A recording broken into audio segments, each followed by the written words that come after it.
नमस्कार साथियों, आप सभी का स्वागत है सेवा मेमोरियल प्लेटफॉर्म पर।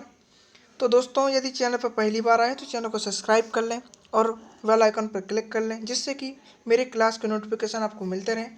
और साथ ही साथ मेरे वीडियो को अपने दोस्तों के साथ शेयर करना ना भूलें। और वीडियो अच्छा लगे, नॉलेज के लायक हो तो इसे क्या करें, लाइक करें। तो चलिए हम अपना टॉपिक शुरू करते हैं। तो हम अभी भारत के भू-आकृतिक प्रदेश पढ़ रहे हैं। पिछले 4 क्लासों से हम देख रहे हैं भारत के भू-आकृतिक प्रदेश। तो आज भी हमें भू-आकृतिक प्रदेश के बारे में चर्चा करना है। तो भारत के भू-आकृतिक प्रदेश में क्या क्या पढ़ लिया है, तो इसके बारे में चर्चा करते हैं। सबसे पहले हमने भारत के भू-आकृतिक प्रदेश के बारे में सामान्य जानकारी के बारे में अध्ययन किया। उसके बाद हमने उत्तर तथा उत्तर पूर्वी पर्वतमाला पढ़ी। फिर उसके बाद हमने उत्तर भारत का विशाल मैदान के बारे में चर्चा की। आज जो हमारा टॉपिक है दोस्तों, वो प्रायद्वीपीय पठार है। तो प्रायद्वीपीय पठार के बारे में हम पूरी बातें डिस्कस करेंगे। तो क्या क्या डिस्कस करना है प्रायद्वीपीय पठार के बारे में? तो सबसे पहले हमें डिस्कस करना है दोस्तों, जो प्रायद्वीपीय पठार के बारे में सबसे पहले डिस्कस करना है वो क्या करना है। तो प्रायद्वीपीय पठार के बारे में सबसे पहले डिस्कस करेंगे सामान्य परिचय। क्या? सामान्य परिचय, जनरल इन्फॉर्मेशन। फिर हम इसकी विशेषताएं, जो फीचर हैं इसके, वो डिस्कस करेंगे। फिर इसके बाद हमें क्या करना है, डिस्कस। फिर इसके बाद दोस्तों हमें डिस्कस करना है वर्गीकरण। तो प्रायद्वीपीय पठार का वर्गीकरण किस तरीके से किया गया, ये डिस्कस करेंगे। ठीक है। जो चौथे नंबर का टॉपिक हमारा, इसका महत्व डिस्कस करेंगे प्रायद्वीपीय पठार का। पांचवा, प्रायद्वीपीय पठार के अंतर्गत कौन कौन से पठार हैं उनके बारे में डिस्कस करेंगे। और अंत में हम क्या डिस्कस करेंगे, प्रमुख पर्वत व पहाड़ियाँ। प्रमुख पर्वत व पहाड़ियाँ। तो इन सभी के बारे में हम डिस्कस करते हुए नजर आएंगे और इन्हें हम 2 क्लासों में कंप्लीट कर लेंगे। तो चलिए दोस्तों, प्रायद्वीपीय पठार के बारे में पढ़ना शुरू करते हैं।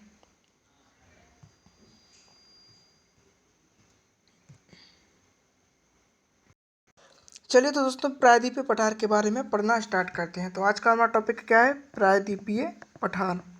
क्या है दोस्तों, प्रायद्वीपीय पठार। तो प्रायद्वीपीय पठार के बारे में क्या जानना है, तो सबसे पहले हम इसके सामान्य परिचय के बारे में डिस्कस करेंगे। क्या करेंगे, सामान्य परिचय के बारे में डिस्कस करेंगे। तो चलिए दोस्तों, इसका सामान्य परिचय पढ़ना स्टार्ट करते हैं। इसका क्या पढ़ना है हमें, जनरल इंट्रोडक्शन।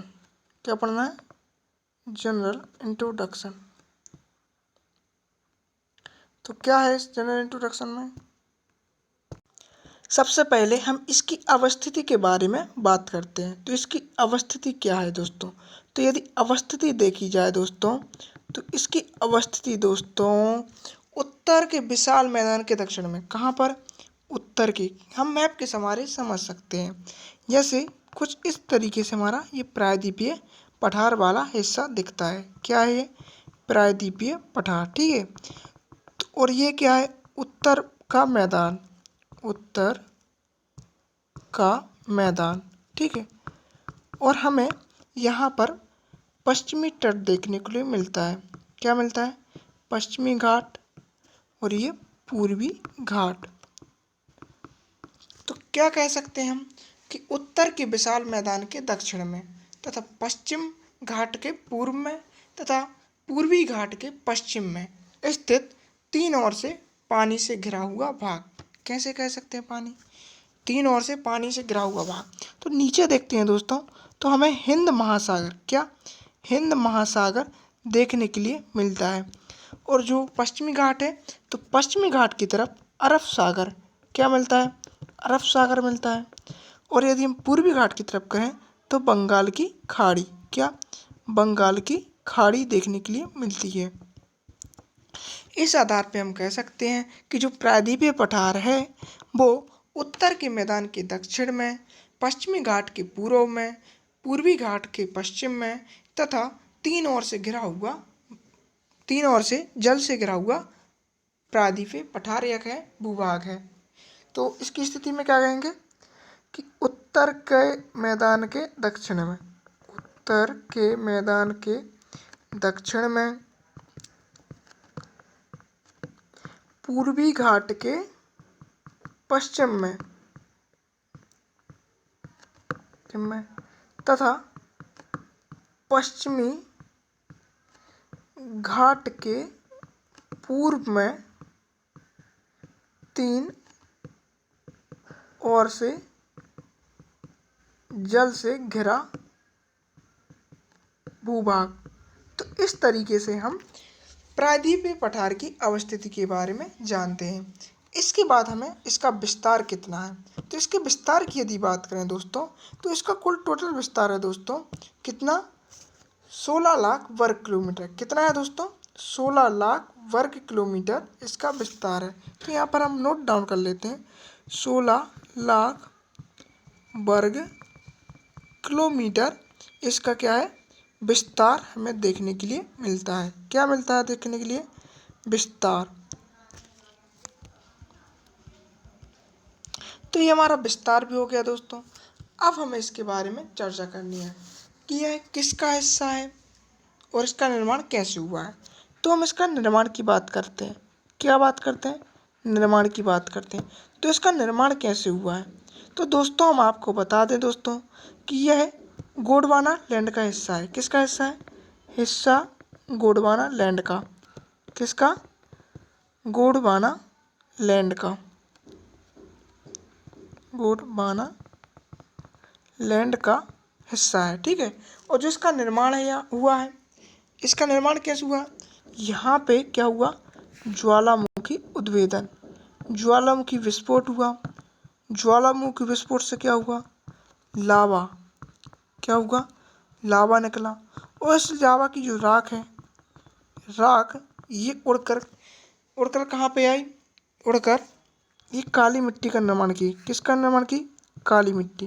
तो काली मिट्टी, तो इस तरीके से प्रायद्वीपीय पठार का निर्माण हुआ। और जो प्रायद्वीपीय पठार में मिट्टी पाई जाती है वो मुख्य रूप से कौन सी मिट्टी पाई जाती है, काली मिट्टी पाई जाती है। कौन सी, काली मिट्टी। तो काली मिट्टी में कौन सी फसलें होती हैं, काली मिट्टी में मुख्य रूप से कपास, दलहन तथा अन्य फसलों का उत्पादन किया जाता है। तो ये कुछ मुख्य फसलें हैं, कपास, दलहन, जो काली मिट्टी में उगाई जाती हैं। तो ये बातें आपको ध्यान रखनी है। और यहाँ पर कौन सी चट्टानें पाई जाती हैं गोंडवाना लैंड में, तो हम इनकी भी बात करते हैं। तो जो गोंडवाना लैंड में चट्टानें हैं वो आग्नेय प्रकार की चट्टानें हैं। कौन सी चट्टानें हैं, आग्नेय चट्टानें। तो आग्नेय चट्टानें गोंडवाना लैंड की चट्टानों माने प्रायद्वीपीय पठार में पाई जाती हैं। तो ये बात आपको ध्यान रखना है। इसके अलावा दोस्तों हम फीचर की बात करते हैं। तो हमने सामान्य परिचय के बारे में डिस्कस कर लिया। अब हमें बात करनी है विशेषताओं की।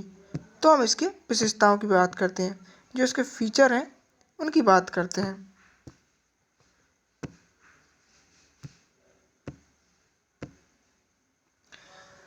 तो इसके क्या फीचर हैं, तो इनके बारे में बात करेंगे हम। ठीक है। तो फीचर की बात करते हैं। तो पहली फीचर है कि ये चट्टानें कौन सी हैं इसमें, आग्नेय। तो ये मैंने आपको भी बताया था, ये फीचर में भी आप लिख सकते हो। ठीक है, क्या लिख सकते हो, जो फीचर हैं, विशेषता हैं, उनमें भी लिख सकते हैं कि जो चट्टानें हैं वो किस प्रकार की हैं, आग्नेय प्रकार की हैं। और दूसरा पॉइंट क्या लिख सकते हो दोस्तों आप, तो दूसरा पॉइंट है कि यह विवर्तनिक दृष्टि से शांत क्षेत्र है, जहाँ भूकंप की संभावना कम होती है। यह क्या है, विवर्तनिक दृष्टि से शांत क्षेत्र। क्या है, विवर्तनिक दृष्टि से शांत क्षेत्र, क्षेत्र जहाँ भूकंप की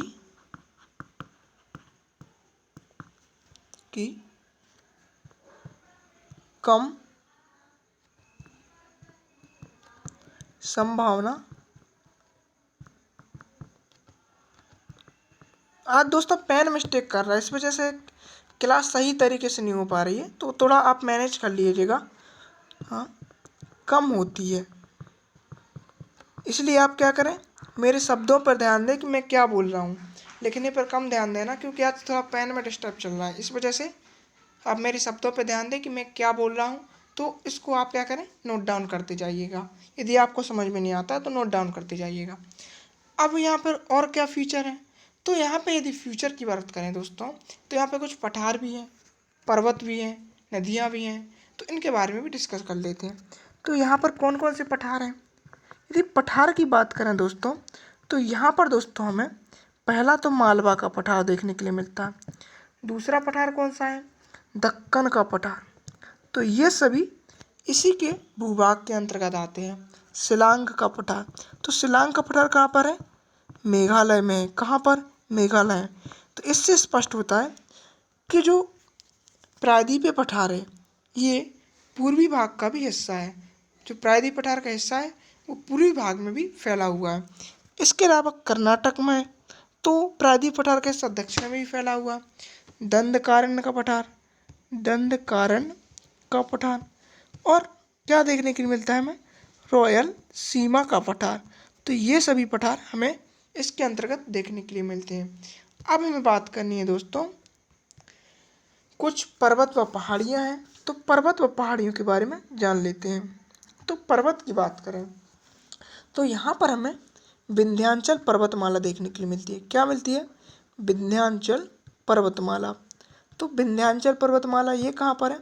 तो ये गुजरात से लेके कहाँ तक फैली हुई है? गुजरात से लेके बिहार तक फैली हुई है। और इसके अंतर्गत 3 श्रेणियाँ आती हैं, कैमूर, भांडेर और तीसरी दोस्तों ध्यान नहीं है दोस्तों, लेकिन बता दूंगा आपको। और इसके अलावा दोस्तों सतपुड़ा पर्वतमाला, सतपुड़ा पर्वतमाला, तो ये कुछ पर्वत हैं जो इसके अंतर्गत आते हैं। अब कुछ पहाड़ियाँ भी हैं दोस्तों, इन पहाड़ियों के बारे में भी जान लेते हैं। कौन कौन सी पहाड़ियाँ हैं ये आपको ध्यान रखनी है, क्योंकि इन टॉपिकों को हमें पढ़ना भी है। तो पहाड़ियों की बात करें दोस्तों, पश्चिमी घाट है, तो पश्चिमी घाट में भी कुछ पहाड़ियाँ हैं, ठीक है। और जो पूर्वी घाट है, कौन सा? पूर्वी घाट, तो ये सभी इसके अंतर्गत आते हैं। इसके अलावा दोस्तों कुछ नदियाँ हैं, तो नदियाँ कौन सी हो जाएंगी? ये सभी हमें अपनी विशेषताओं में लिखना है। तो नदियाँ कौन सी हैं? नदियाँ दोस्तों हमें प्रायद्वीपीय पठार में नदियाँ हमें कौन कौन सी मिलती हैं? नर्मदा, गोदावरी, कृष्णा, ये सभी हमें नदियाँ प्रायद्वीपीय पठार में देखने के लिए मिलती हैं। अब बीहड़ की बात करें दोस्तों, क्या? बीहड़, तो प्रायद्वीपीय पठार के अंतर्गत जो चंबल नदी है, चंबल नदी गली अपर्दन द्वारा, क्या? गली अपर्दन द्वारा बीहड़ का निर्माण करती है। कौन? चंबल नदी। ये बातें आपको ध्यान में रखनी है। इसके अलावा दोस्तों कुछ चोटियाँ भी हैं, तो चोटियों के बारे में भी जान लेते हैं। कौन कौन सी चोटियाँ देखने को मिलती हैं हमें? बताइए दोस्तों, कौन कौन सी चोटियाँ हमें देखने को मिलती हैं? यदि हम चोटियों की बात करें दोस्तों, चोटियों में हम यदि बात करें तो धूपगढ़ जो पचमढ़ी में स्थित है और इसकी ऊंचाई 1350 मीटर है। कितनी है? 1350 मीटर है। इसके अलावा गुरु शिखर, तो गुरु शिखर चोटी भी मिलती है हमें देखने के लिए।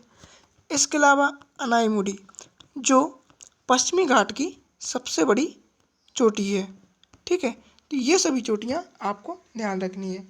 इस तरीके से दोस्तों हमने प्रायद्वीपीय पठार की विशेषताओं के बारे में चर्चा की। अब हमें प्रायद्वीपीय पठार का वर्गीकरण पढ़ना है, तो इसको हम पीपीटी के सहारे देख लेते हैं। तो कहाँ है पीपीटी? तो पीपीटी में चलिए दोस्तों पीपीटी रहने देते हैं, क्योंकि पीपीटी का शेड्यूल नहीं बना है, अभी शेड्यूल नहीं बना है, इसलिए कारण पीपीटी नहीं दिखा पाऊँगा। तो चलिए हम ऐसे ही डिस्कस कर लेते हैं वर्गीकरण को, ठीक है। तो वर्गीकरण के बारे में डिस्कस करना है। तो वर्गीकरण, तो इसका वर्गीकरण किस आधार पर किया गया है? तो सबसे पहले हम वर्गीकरण में पढ़ेंगे अरावली पर्वत श्रेणी। कौन सी? अरावली माउंटेन, ठीक है। तो अरावली के बारे में हम डिस्कस करते हैं। अरावली के बारे में क्या डिस्कस करना है? तो अरावली, इसका निर्माण कब हुआ, कैसे निर्माण हुआ, इसकी अवस्थिति कहाँ पर है, सर्वोच्च शिखर क्या है, तो ये बातें हमें जानना है। और नदियाँ कौन कौन सी हैं और इसका क्या महत्व है, ये सभी बातें इस क्लास में हम जानेंगे। तो अरावली पर्वत श्रेणी प्रीकैम्बियन युग का एक प्राचीनतम बलद पर्वत है जो वर्तमान में अपरदित होकर अपशिष्ट पर्वत बन चुका है। तो ये किस युग का है? तो ये प्रीकैम्बियन, किस युग का? प्रीकैम्बियन युग का बलद पर्वत। कौन से युग का बलद पर्वत है? प्रीकैम्बियन युग का बलद पर्वत है जो अपरदित होकर, जो क्या हो गया? जो अपरदित होकर अपशिष्ट पर्वत बन चुका है। क्या हो चुका है? जो अपरदित होकर अपशिष्ट पर्वत बन चुका है। तो ये बात हमें अरावली पर्वत के बारे में ध्यान रखनी है, अरावली माउंटेन के बारे में ध्यान रखनी है। इसके अलावा दोस्तों इसकी अवस्थिति कहाँ पर है? तो इसकी यदि अवस्थिति की बात करें, क्या अवस्थिति की बात यदि हम करें इसकी, तो इसकी अवस्थिति हमें गुजरात के पालनपुर, कहाँ से? पालनपुर गुजरात, पालनपुर गुजरात से दिल्ली तक, कहाँ तक? दिल्ली तक 800 किलोमीटर में विस्तृत। कहाँ तक है? 800 किलोमीटर में विस्तृत है। तो ये बात आपको ध्यान रखनी है। इसका जो सर्वोच्च शिखर है, सर्वोच्च शिखर क्या है? सर्वोच्च शिखर क्या है इसका? तो जो इसका सर्वोच्च शिखर है दोस्तों, वो माउंट आबू के पास गुरु शिखर है। कौन सा है? गुरु शिखर है, जिसकी लंबाई 1722 मीटर है। कितनी मीटर है? 1722 मीटर है। तो ये बात भी आपको ध्यान रखनी है। इसके अलावा कुछ नदियां हैं, तो उन नदियों के बारे में बता देते हैं। तो यहाँ पर लूनी, साबरमती और बनास, ये 3 नदियां हैं। और जो बनास व लूनी है, इनके मध्य अरावली पर्वत जल विभाजक का कार्य करता है। क्या करता है? जल विभाजक का कार्य करता है। और जो राजस्थान का 70% खनिज है, राजस्थान का 70% खनिज का 70% खनिज, कितना? 70% खनिज कहाँ से निकाला जाता है? अरावली माउंटेन से निकाला जाता है। तो ये बातें आपको ध्यान रखनी है, ठीक है। तो पीपीटी में तो नहीं दिखा पाऊंगा, लेकिन टेलीग्राम पर आपको सेंड कर दूंगा इस क्लास की पीडीपी। और एक क्लास थोड़ी हमारी डिस्टर्ब हो चुकी है, तो इसको थोड़ा शॉर्ट रख लेते हैं। इस क्लास को 25 मिनट की क्लास कर लेंगे, तो अगली क्लास में देखेंगे कि क्या कैसा रहता है शेड्यूल। यदि पेन ठीक हो जाता है तो कल ही क्लास आ जाएगी, यदि पेन ठीक नहीं होता तो 1-2 दिन बाद क्लास आपको मिल जाएगी। तो धीरज बना के रखिए।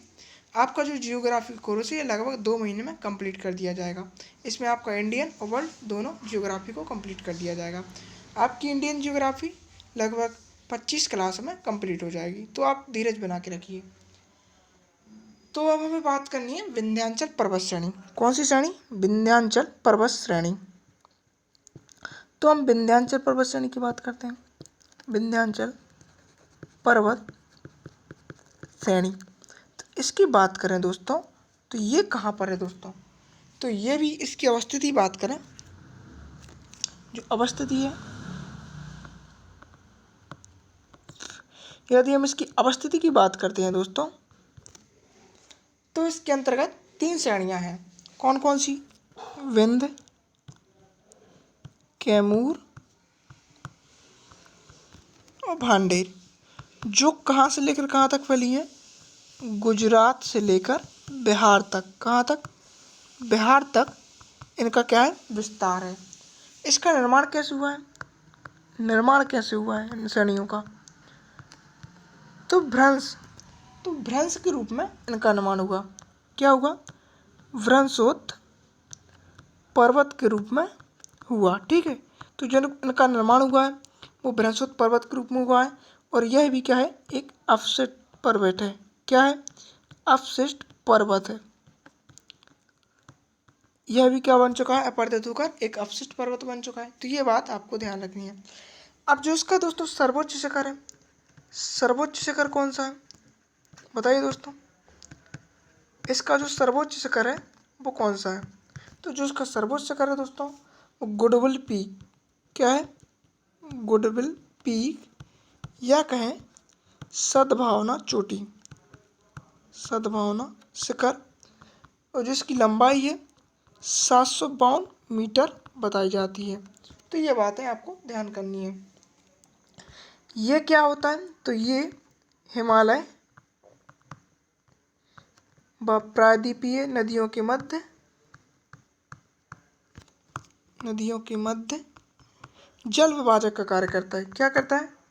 जल विभाजक का कार्य करता है। ये बात भी आपको ध्यान रखनी है।